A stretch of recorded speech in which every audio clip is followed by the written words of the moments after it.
Hello everyone! Another quick and easy recipe na naman po tayo. So ngayon po mga kapangyaw, ang atin pong iluluto is vegetable lang po. Bok choy na vegetable.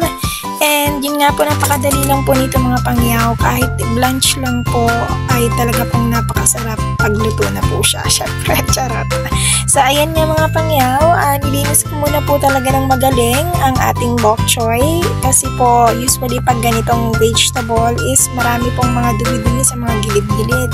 So make sure ko po talaga na malinis po siya ng maayos. And habang naglilinis po ako dito mga pangyaw ay nagpakulo na rin po pala ako ng mainit na tubig. And nung kumulo na po siya is nilagay ko na po yung ating bok choy. So ito po is blinanch ko lang po mga pangyaw. And makikita nyo naman po kapag okay na po siya. So pwede nyo na po siyang hanguin. And then pwede na po ninyong iset aside sa plate. And then after nga po yun mga pangyaw is niluto ko na po yung magiging sauce niya.